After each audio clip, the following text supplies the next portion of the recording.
welcome to everybody. What wonderful day it is, and a wonderful opportunity.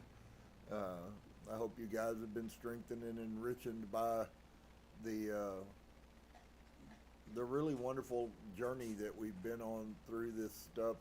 There's so many facets to it. We're being exposed, if you haven't, to past life regression hypnotherapy. We're being exposed to that there really are memories that live within our minds, or in the Akash, however that may work out, that are capable of being drawn out with very minute detail. I know when I did mine, the little vision, the regression that went on, they were quite surprised at how much detail in a matter of a few minutes I was capable of pulling out of something that happened 200 years ago. And so it's, Source has a purpose and a reason for everything that's going on. He knows everything, and he's always with us. And so, shalom to each and every one of you. I hope that you have had an amazing journey from wherever you started to wherever you may be now. Hopefully it's been amazing. So we're going to start today with the book called, this is the sequel to the one that we just finished. This is called They Walked with Jesus.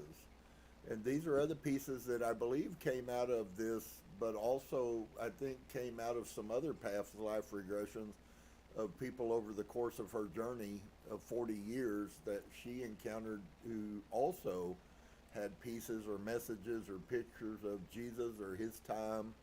And so we're going to take a look at it. And as I said, I really hope you guys will be blessed.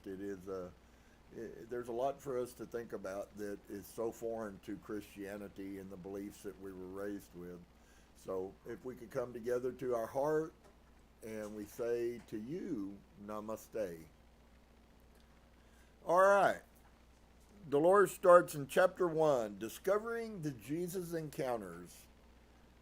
Dolores writes, my work as a hypnotherapist specializing in reincarnation and past life therapy has led me into strange situations and down mystifying pathways. It has allowed me to peek around corners hidden in the subconscious mind where the unknown lies shrouded in the mist of time. Where I have found that the entire history of humanity is recorded in the minds of people living today, and if these memories were undisturbed, they would continue to lie dormant and undiscovered. Yet, circumstances created by our hectic modern world have caused these memories to come forth, often unbeckoned, because they influence present lifetimes in often inexplicable ways. Now that past life therapy is being used as a tool to help and solve problems, more of these memories are coming to light than ever before. People, perhaps for the first time, have allowed themselves to concede that the bodies they live in and the memories of their present lifetime are not the sum total of the mirror, in the mirror, of the human being. They are much more than what they see in the mirror and what they consciously remember. There are unfathomed depths that have only begun to be probed. And I believe that what Dolores started is worthy, but I also believe that as we go on, there will be even deeper depths that will begin to come out. This has been so foreign in so many places, and now we have people who were, Dolores spent 40 years. Now we have people who have spent 40 years being taught by a 40-year person. And so there's a much greater amassing of knowledge, how to access and those kind of things, and I think that probably has a lot of power towards what may very well be coming in our lifetimes. And so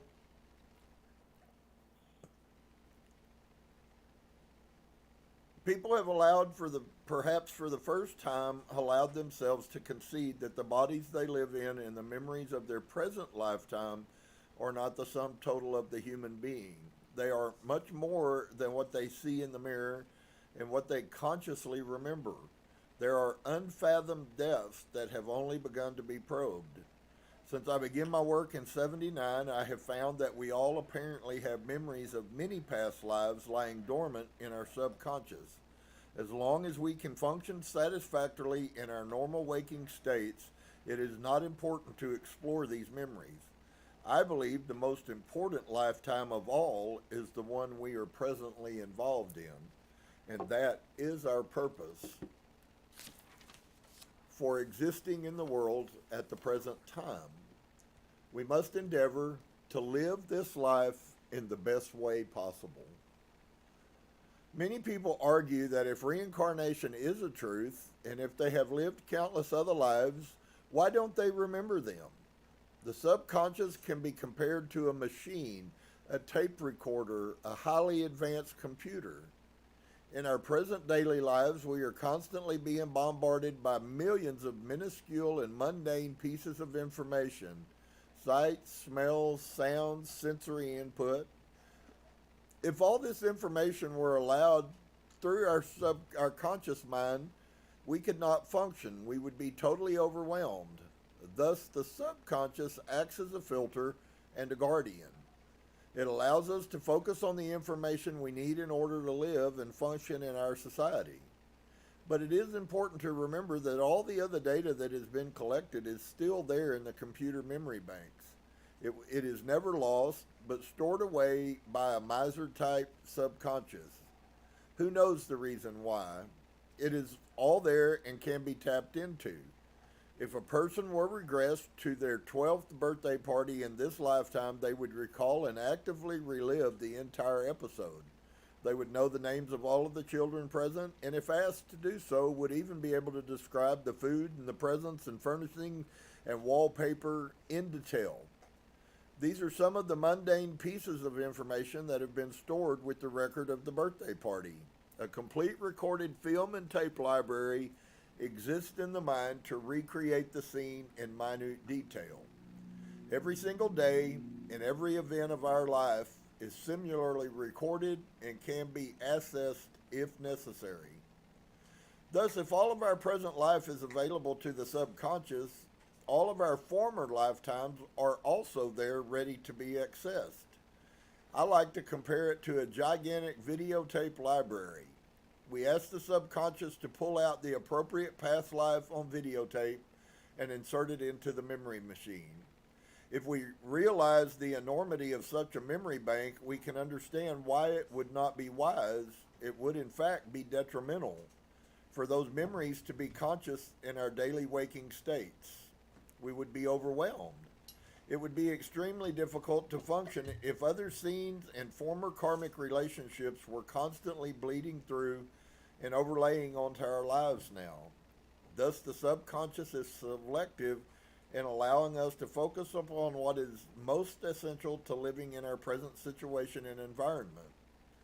Occasionally, problems arise when former lifetimes influence the present life. Specific circumstances can often act as a trigger to bring a past life memory sharply into focus. This is the role of past life therapy, to help discover patterns that have been set up or to deal with unresolved karma that is brought forward and is often negatively interfering with daily affairs. Many of the people I and other past life therapists have worked with have had years of professional help, physical and mental, without finding the answers they needed. Disturbing relationships with others that have no explanation in this life can often be traced to tense and traumatic events in other lives.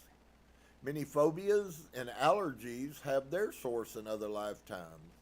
As an example, an aversion to dust and dogs was traced to a lifetime of poverty when the subject living in the desert had to fight off dogs to protect a meager food supply.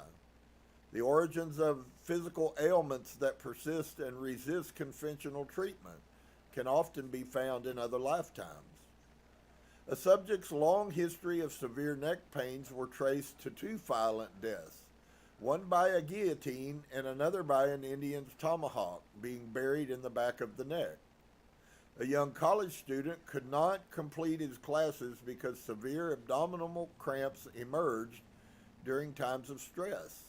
This was traced back to several lifetimes where the death involved trauma to that part of the body.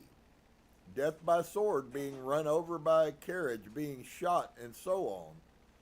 Compulsive overeating and excessive weight gain can also result from lingering memories of a death from starvation or by causing another to starve. The latter created a need for repayment of karmic debt. A woman who desired to have a child but experienced many miscarriages discovered that she had died in childbirth in a past lifetime. Because the subconscious does not recognize the concept of time, it thinks it is performing its job of protection by not allowing this to occur again. Its method in the case of the woman who miscarried was to prevent any further pregnancy. In such cases, therapy involves working directly with the subconscious and convincing it that the body that had the physical problem no longer exists and the present body is perfectly healthy.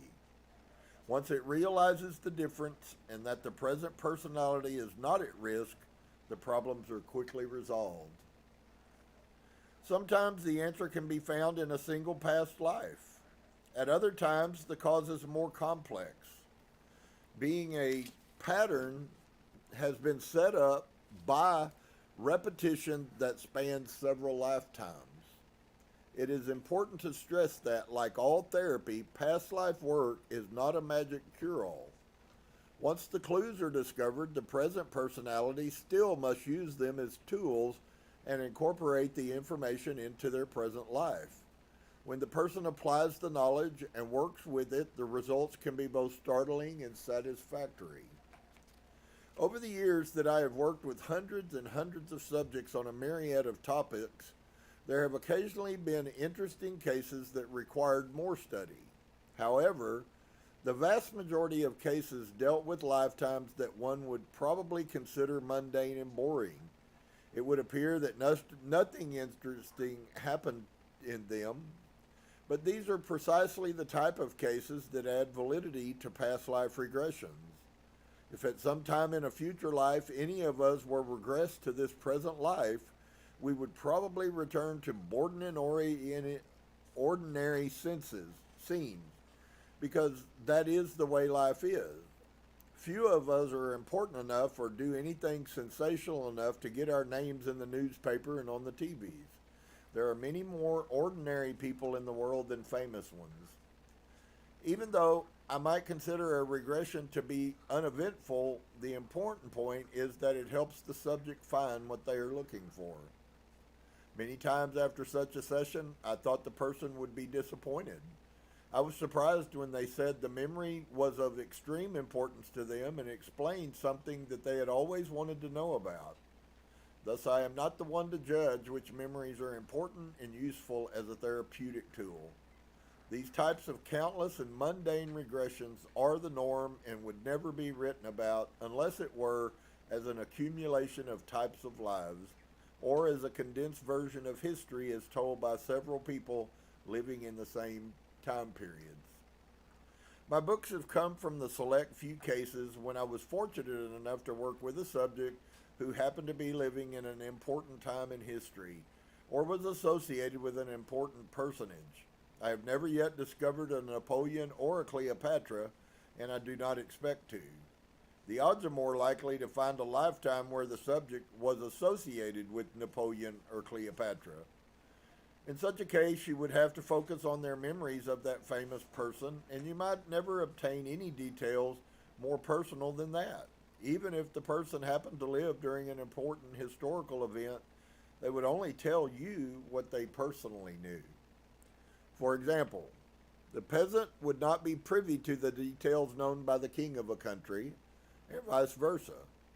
The story would always be told from their unique viewpoint. Anything else would be immediately recognized as a fantasy. When I wrote Jesus and the Essenes, I never thought I would ever encounter another subject who had knowledge of such personal details of the life of Christ. That book was the story as told by one of Jesus Essene's teachers at Qumran.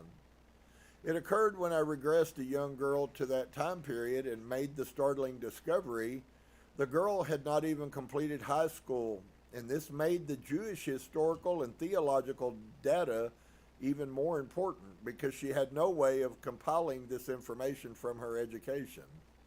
But that case was a once-in-a-lifetime opportunity. This was why I spent so much time trying to obtain as much details as possible.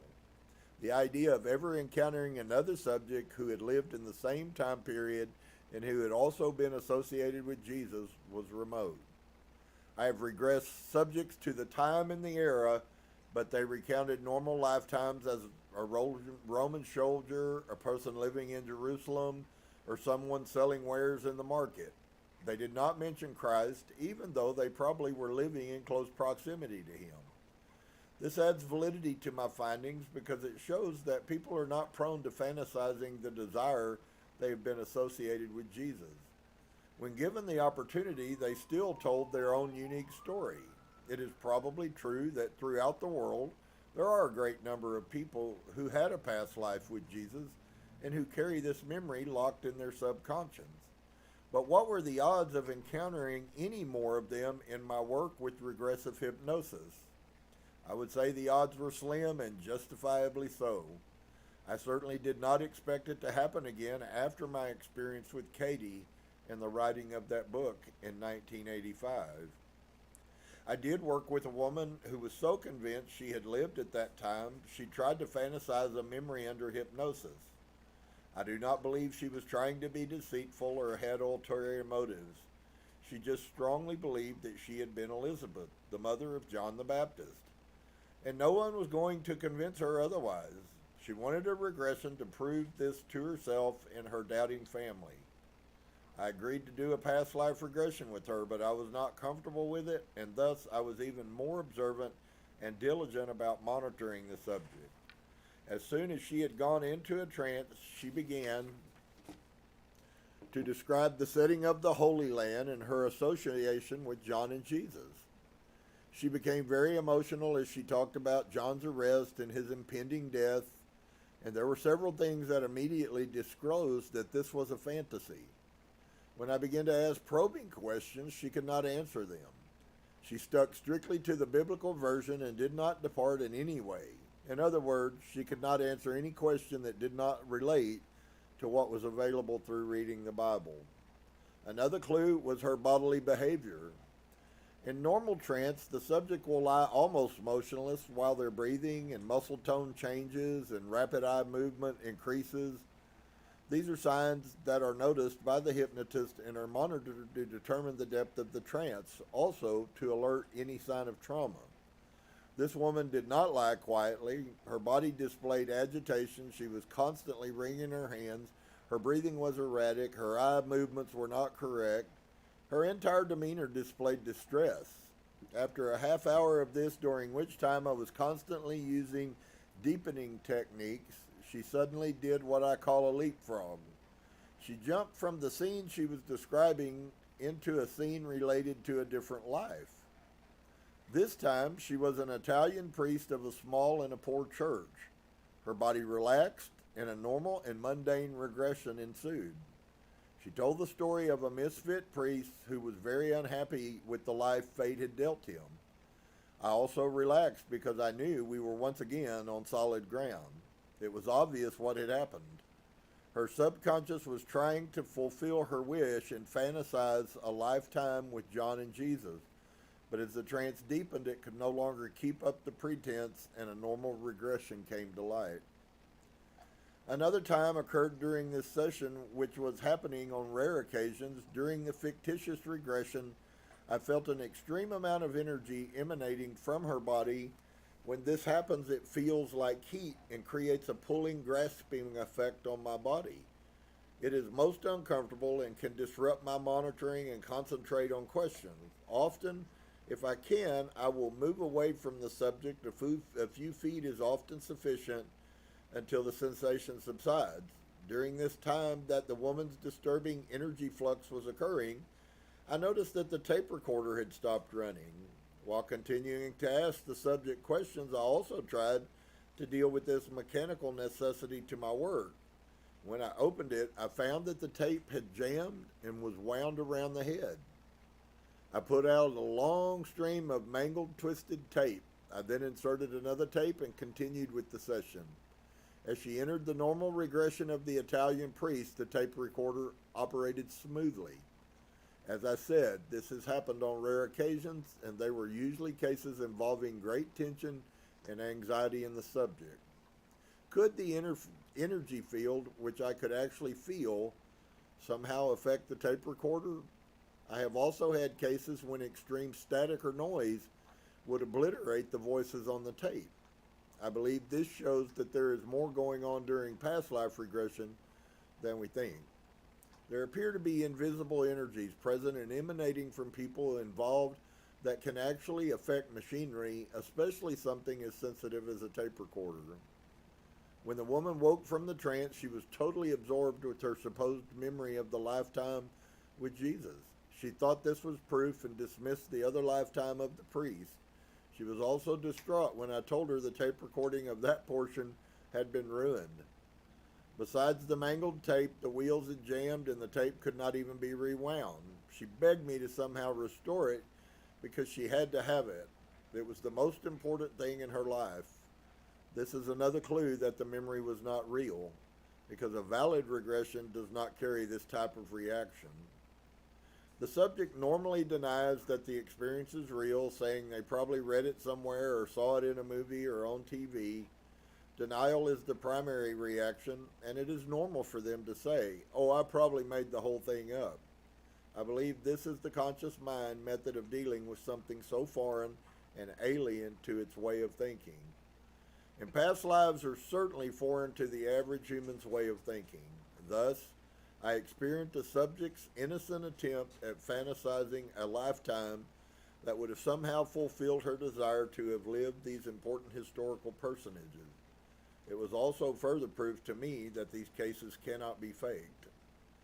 So I was not expecting to find any other subjects who had lived in the time of Christ, and if I did, the former experience would make me highly suspicious. But these matters seem to be in the hands of others besides we mere mortals.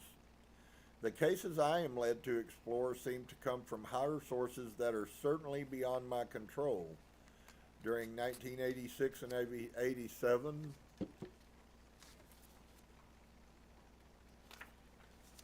while I was heavily involved with the Nostradamus material reported in my trilogy, Conversations with Nostradamus, I had two subjects spontaneously regress to this time period, and my interest was again grasped.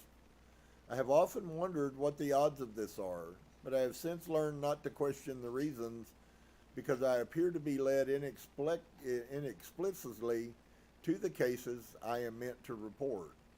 This book is the story of two women's separate encounters with Jesus in a past lifetime. Their memories add valuable pieces to the forgotten and distorted story that has come down to us through time. It helps us to better understand and appreciate this Jesus who was foremost a man and a human being with complex and very real feelings and emotions.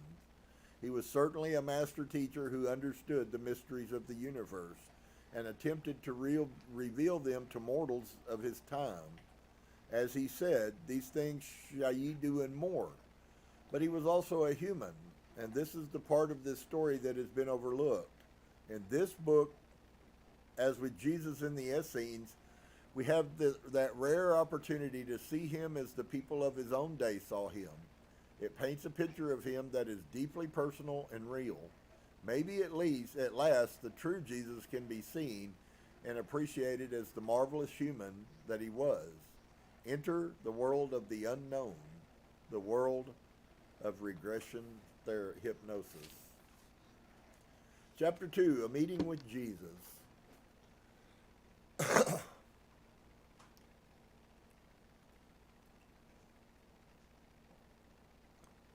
There are a variety of reasons for requesting a past life regression session.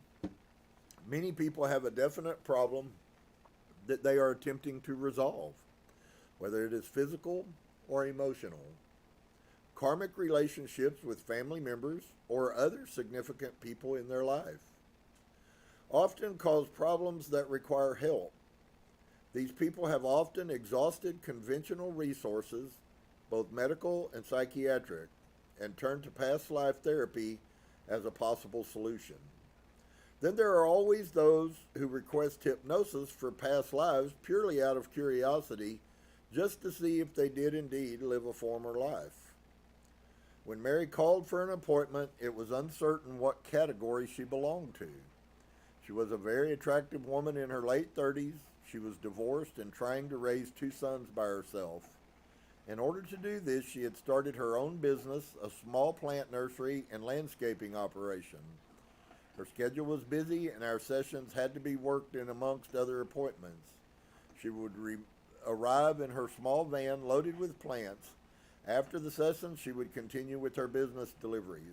This was definitely not a bored housewife looking for an exciting outlet. Mary was a dedicated mother intent on making a success of her business so she could provide her 2 boys with the best possible home life. She admitted she was searching for the answer to a problem, but she did not want to discuss what the problem was. She said simply that if we found it, she would recognize it. This meant that, as a therapist, I would be groping in the dark, not knowing what we were looking for. This can be remedied by allowing the subconscious free rein and allowing it to find what the subject is looking for. So when we had our first appointment, I put Mary into trance. I then allowed her to travel through time to wherever she wanted to go, without being directed to look for the cause of a problem. I could easily predict what would happen because these cases often follow a pattern. The results are usually the same. Mary went back to a lifetime that was mundane and boring, where little of significance happened. She said it answered some questions and related to things in her life, but had no connection to the major problem. The next week, the results were the same, a normal past life that was only pertinent to Mary. The breakthrough came during the 3rd session. Mary was an excellent subject, and I had conditioned her to go into deep trance by the use of a keyword. These keywords can be anything, and their use eliminates long inductions. After she had settled and relaxed on the bed, I used her keyword and counted her down, and after she had entered the deep trance state, I requested her subconscious to provide information that was important for her to know about. I asked it to take her to a past life that would have significance and relevance to her present lifetime. She was secure enough with me by this time that I hoped her subconscious would comply. I performed so many sessions that I use several tape recorders often. I just wear them out, both through recording and transcribing. The tapes of these sessions with Mary were made during a time my recorder was malfunctioning, and I had held several sessions before I realized it was having trouble. It skipped at times and the wheels stopped turning on occasion. At these times I lost words while transcribing these sessions. I tried to recapture anything that was missing as best as I could. Remember, thus, during these sessions, I often preoccupied with monitoring the tape recorder as well as the subject. I was using a method where the subject is floating on a beautiful white cloud. I asked the cloud to deposit her at an important time where there was several important information for her to know about. I counted as the cloud carried her and let her down very gently. Her first impression was that she was standing in a grove of green trees. She remarked that they had a smooth, slightly mottled gray bark that was unfamiliar to her. Then she noticed a small group of 4 people amongst the trees. She could see them from a distance, and they appeared to be dressed alike, in white linen garments cinched at the waist by something like a cotton rope belt. One woman had a linen kerchief covering her hair. When Mary looked down at herself, she discovered she was dressed the same way, in a homespun white linen garment and sandals on her feet. She knew she was a young girl in her teens with long brown hair. She said her name was Abigail, and she had walked to this spot from a nearby village. And I asked if she wanted to go closer to the people. And yes, she answered. I would like to know what they are gathering for. Are they waiting for me to come? I must be the shy one again, similar to the lifetime I'm in now. Even now I hesitate to join groups. Yes, I believe they're waiting for me. And so Dolores asks, do you know these people? Mary says, yes, I've been with them before, but I am the youngest one, and I don't know as much as they know. And so Dolores asks, are they neighbors or friends or what? And Mary replies, I believe they are teachers. I have not spent a great deal of time with them. I'm feeling somewhat unworthy of their teachings and attentions. It's hard for me to accept that they would want me to be a student of theirs because of my age and because of their great wisdom. They seem to be very wise, and I seem to be very young. And so Dolores asks, I think it's very good that you want to learn. And Mary laughs, yes, that is my nature. They have noticed my eagerness. They believe that I am a worthy student, even though I don't. And so Dolores says, is it difficult to understand what they are teaching you? Mary says, it's not difficult to understand. I am very privileged to be able to know this information. These are spiritual teachings that they have garnered over many years and need to pass on. And so she asks, how do they know their students? Mary says, I believe my parents offered me forward. Where I am now, it's as if the others are teachers and I am the only student. I think that would be difficult to have so many teachers. It is moral support. It is as if coming into a new family. They are very warm and welcoming, and they seem to be very fond of me.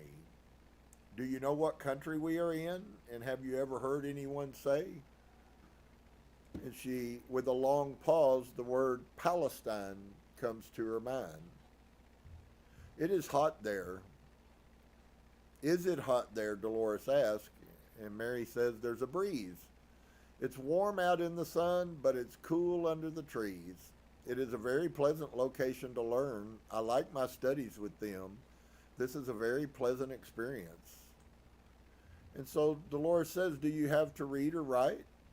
And Mary says, no, they teach by speaking. And I listen and learn and hold the knowledge in my mind, in my heart. I believe that I am to be a teacher, and that is why I will learn now at this age, and I will be able then to teach as I become filled with wisdom. And so Dolores says, what kind of teachings are they giving you? And Mary says, mysteries, that which is not known by most people. And Dolores says, well, many people wouldn't believe them anyways, would they? And Mary says, they don't care. They don't have the burning desire. That's why my parents offered me. They recognized that burning desire in me. And Dolores says, you said you have not been a student with them very long. And Mary says, no, this maybe is my third meeting with them. We're getting to know one another and learning personalities, and it has a sense of something more special than teachers. It is almost a sense of coming into a family of aunts and uncles, as if they have been waiting for me, and now I am here. They have let me know that what they will share is called the mysteries, and that I will be very closely associated with them. And so Dolores asks, do you know where they learned this knowledge? And Mary says, they had teachers. It seems to reach back through time. These are as truths. And so Dolores writes, these teachers sounded like Essenes, the same mysterious group that taught Jesus, although this was never definitely established. They certainly appeared to be members of a secretive, Gnostic, hidden wisdom group that possessed knowledge that was not available to the general public. I wanted to establish the time period, whether it was before or after the time of Christ, since the Essenes were active over a long time period. One method that worked in Jesus and the Essenes was to ask about the Messiah. And so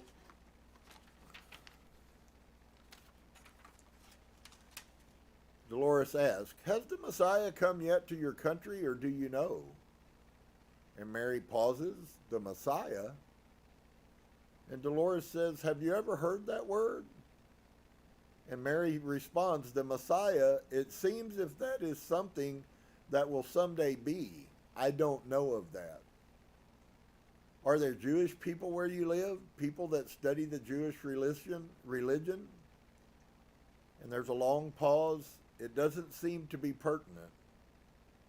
And so Dolores says, because I believe it's part of their beliefs that a Messiah will come someday. That's why I wondered if you had heard these stories. And Mary says it doesn't seem to. The knowledge doesn't seem to be there. And so Dolores says, all right, I was just trying to determine what time we are in. And the time is sometimes very difficult to understand. Is there a ruler of your country, or do you know that? In Jesus and the Essenes, there was calculated by the number of the years of the ruler's reign, but this was of no help in this case. And Mary says, no, I don't know that. I was raised in a small community. It's almost as if my whole life has been waiting for this time. Outside influence have not been part of my understanding. I seem to have lived a very sheltered life, very protected.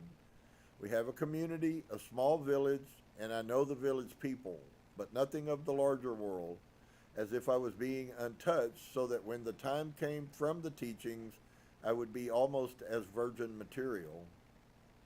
So you wouldn't be influenced by in any way by the outside world. And Mary responds, I believe that is a true statement. So Dolores says, I can understand that. Have you had any other teachings before this time? And Mary responds, my parents, they are very gentle people. My life in the village has been very peaceful, a wonderful childhood. My mother makes some kind of flat cake bread that I like very much, and she cooks this over a griddle. They seem to be a favorite of mine. She abruptly stopped reminiscing.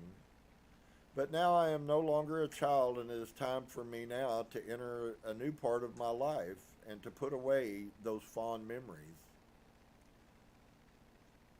And Dolores says, but at least you have had the fond memories. Do you have any brothers or sisters? And Mary paused and then surprised, oh, it looks as if there is a small sister. She and I are very fond of each other. And so Dolores says, I was thinking, aren't you at the age that you would be marrying? And Mary says, well, I don't believe that is what I am called to do. I am very happy to be a student now. That is something I've been waiting for and looking forward to. Each of these people will have a different role in teaching me in my learning. They will each share in my education. It seems that, and then a pause. And Dolores says, what is it? And Mary says, it seems that there will be thorough preparation for public service as in a temple. And so Dolores says, then you will have many things to learn, won't you? And Mary says, yes, broad understanding, spiritual-based truth. And so Dolores again asks, will you be able to pass on to me what you are being taught? And Mary says, well, I don't know that now because I don't know what these teachings are. I have no hesitation in sharing once it becomes known to me. And so Dolores says it was evident that the teaching would go on for quite a long time, so I decided to move the story forward. I usually do this by asking the subject to go ahead in that lifetime to an important day. Since most lives are mundane and are filled with simple, ordinary, daily routines, as our present lives are, this is the most effective method to locate an important focal point, if one exists. There have been lifetimes where the subject could find nothing that was significant, which again rules out fantasy. And when I finished counting Mary as Abigail ahead in time, her facial and body sensations showed that something was occurring. And I asked her what was happening.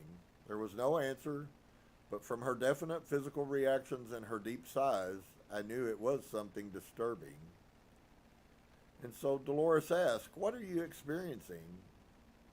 And Mary says, I seem to be older, and my teachers are no longer with me.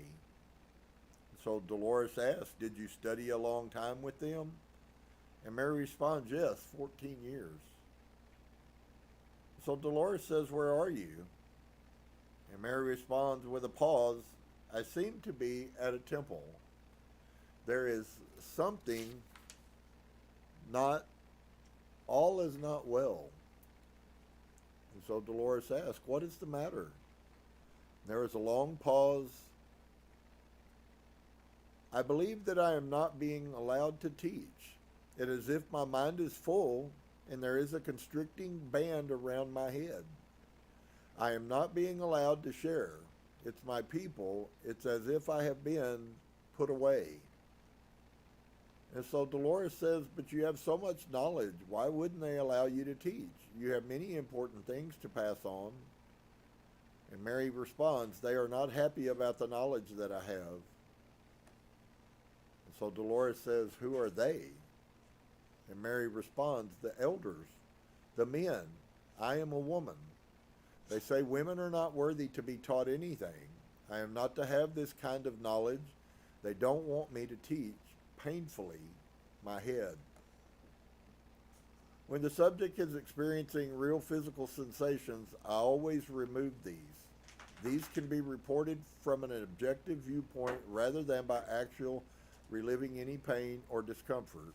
This keeps the subject comfortable and lets them know I will always take care of them. It also helps them to relate the story without the distraction of physical sensations. I gave her suggestions for well-being. I then attempted to gain her confidence so she would be able to tell me the things she could not express to others. And Dolores says, "You can talk to me even if you can't talk to the others. Have you been teaching before this time?" And Mary says, "Children, I taught. Children would be brought to me, and I would share with them. The parents would bring them. We would sit on the steps of the temple, and we would learn by playing games and telling stories and dancing, and I would bring light into their minds." Dolores says, "Oh, I think that's a very wonderful way to teach because it's hard for children to understand sometimes. I would love it if you could share some of these things with me as though I was a child, for there may be things that I don't know and I am very eager to learn. How did you teach them?"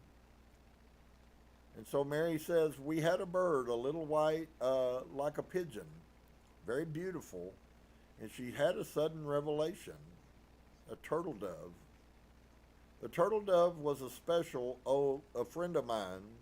The turtle dove and I were very close, and I would use the dove as an example for the children.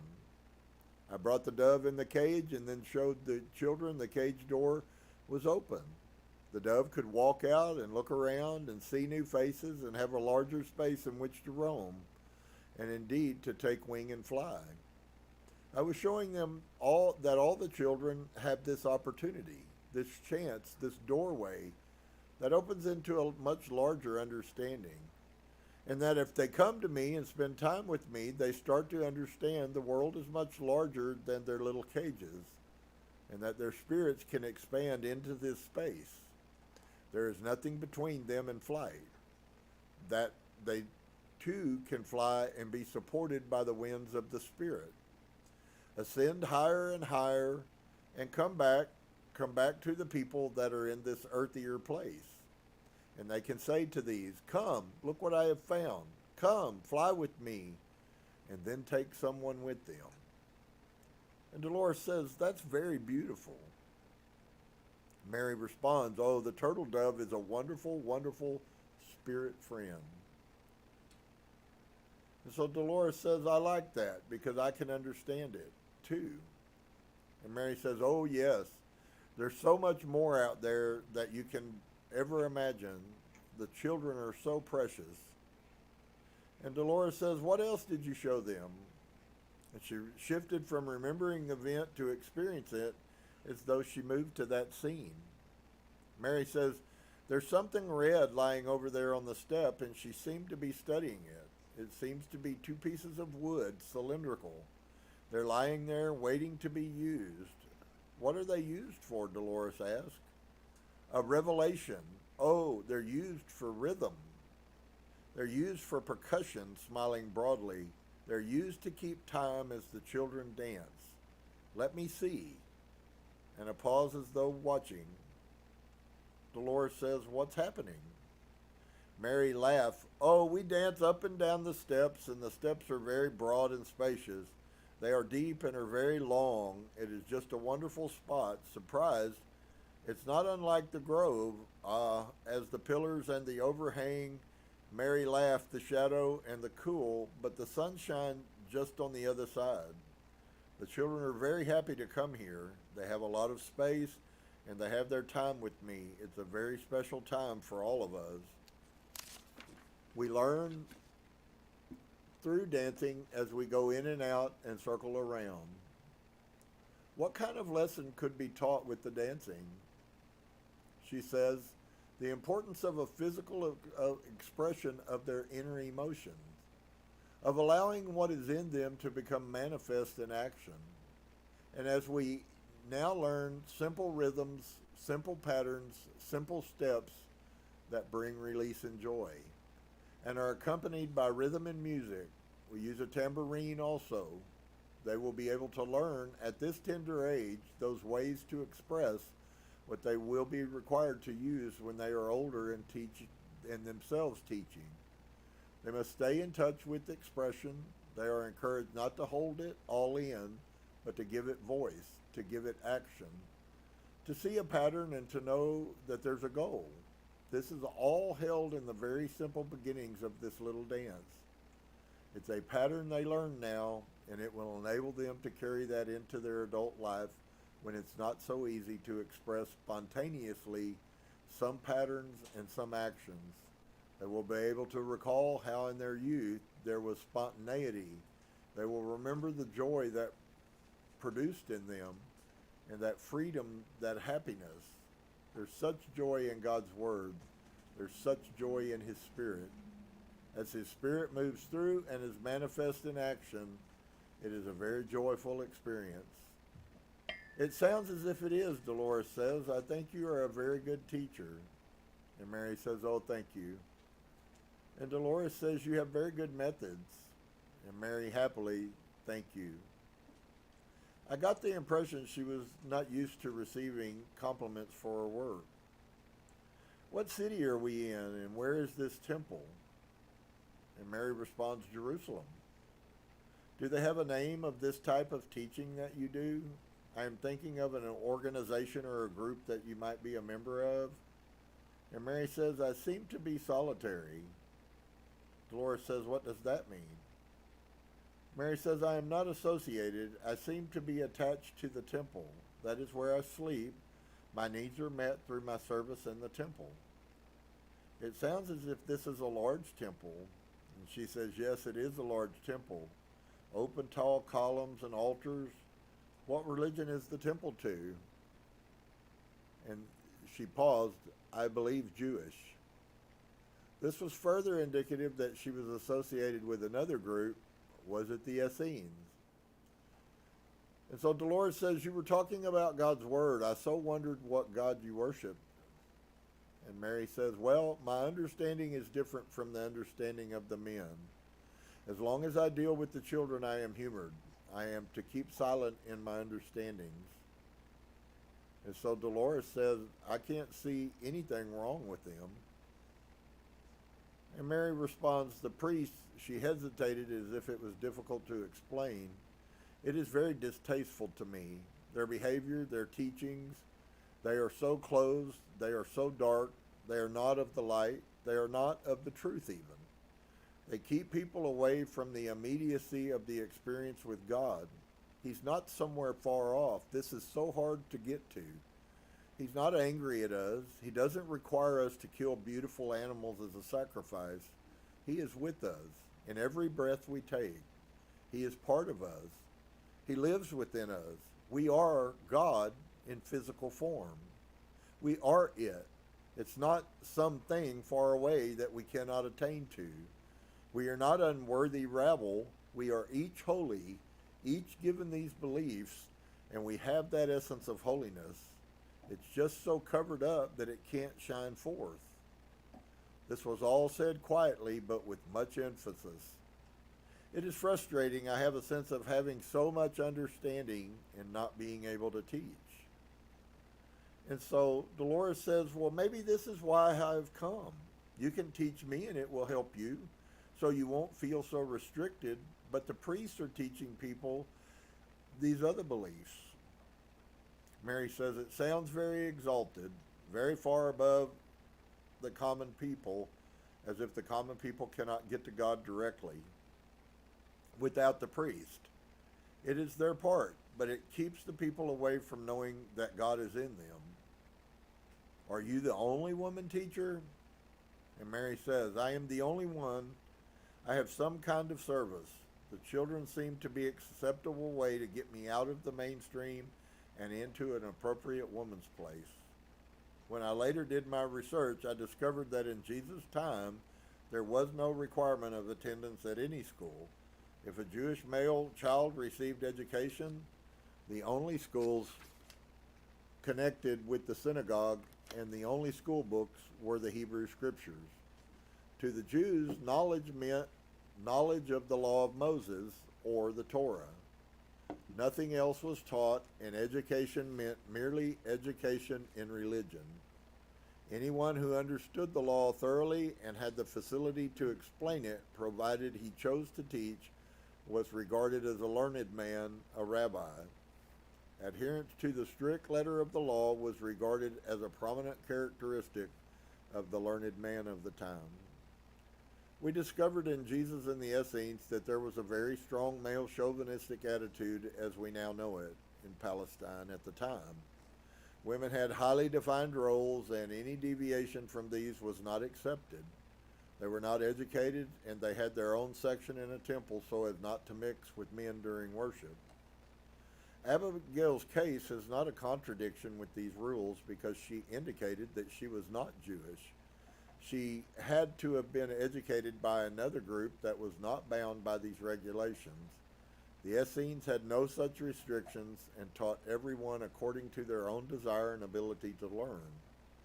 It must have deeply irritated the men priests to find that Abigail had not been educated but vastly trained in fields they were unfamiliar with. This they could not abide. It could not be allowed. It was never made clear why Abigail was assigned to a place where she was unwelcome. Apparently the men did not want her there, but they could not remove her. Their only solution was to put her in a position where she would pose no threat to them with her superior knowledge and different way of thinking. They placed her in a woman's role, taking care of the children, where they thought she could cause no damage. They were wrong. She soon devised a way to teach and a method to pass knowledge on discreetly to the children under the guise of play. But the real knowledge could not be imparted, and her head ached from this. As she said, it is as if a tight band was around my head, and she felt as though her mind would explode from the pressure of the information wanting release. And so Dolores says, did you study traditional Jewish teachings also? Mary says, they don't seem to be in my mind. And Dolores says, have you ever heard of the story of the Messiah? And she paused. I don't know of the Messiah, but I believe there is a man teaching. He is not happy with the priest either, and I believe there is a man with an understanding similar to mine. Pause. The kingdom of God is within. The temples are not separate God from man. The temples are a place of union. Man should be able to come into the holy space and invite God directly into his heart, not through sacrifices, not through intercessions, but be allowed to stand on that holy ground and commune directly with God. And Dolores says, I agree with you, but this other man, have you ever seen him or heard him speak? And Mary says, I believe he's been at a different location on the temple steps than where I teach. It is as if it is a rectangle, and I would teach the children on the long side of the building. He has stood on the narrow end as you would approach the temple. Have you heard him when he was talking to the people? And Mary says, I believe he was speaking to a crowd when I had the children on the other side of the stairs. She again shifted from past tense to present, indicating she went to that time to relive the incident and report. Mary, He speaks with much authority, and I'm curious to know who this is. Dolores says, have you heard anyone say who he is? And Mary says, this is most unusual. There is a man motioning to us to come. The children and I, and he says, come, you must hear him. This man is the Son of God. Is he also on the steps? And Mary says he's running towards the inn where the crowd is gathered. And Dolores asks, are you going to go with him? And Mary says, I am torn between going to hear this person speak. I cannot leave the children unattended. I do not think. I am not willing for them to come with me at this time. I do not know where it is that I would be taking them to, and I am very careful with the children. And Dolores says, I think you're very wise because you don't want to endanger the children. Do you stay with them instead of going to see who this man is? And Mary says, I am torn. I am as halfway between each. And so Dolores says, I suppose you're very curious too. And Mary says, yes, I want to know who this is that speaks with such authority.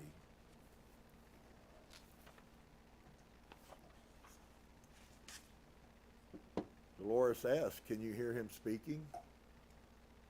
She says, I can hear his voice, and he speaks with complete authority. And she laughs, I must return to the children. They are my responsibility. But at least you can hear him from where you are. He's a distance away, and I can hear speaking. I cannot discern the words. I can discern his tone of voice, and he speaks very clearly. Maybe you will find out someday who he is and be allowed to hear him and see him up close. And so Dolores says, I was trying to bring this session to a close. Before we began this day's work, Mary had said she wanted to come out of trance at a certain time because she had an appointment. If Abigail wasn't to go over and hear this man, we would probably not be able to learn much more at this time. I did not know if the man was Jesus, but the indications were leading in that direction. I wanted to pursue this and find out. I didn't want to get involved now because I wanted to devote more time to this event, and both time and tape were running out, and I plan to continue in the next session. And so I think we will also stop right there and continue in the next session, if you would. Quite interesting, the simplicity of a life. Certainly the religious restraints that have been put. The words that she said don't sound much different than Saudi, and they don't sound much different than words that are being said today. And so I personally think it's a great blessing that we are finally coming to a place of understanding what it really means in the New Testament when we hear Christ in you, the hope of glory. So until next week, I hope you are blessed. If you will, we'll be back on Saturday.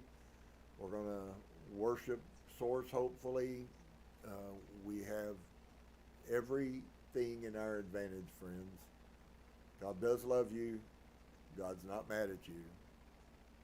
Do we have responsibilities and laws and things that we have to live by? Yes, we do. But they're certainly not the dogma that Christianity tied us to.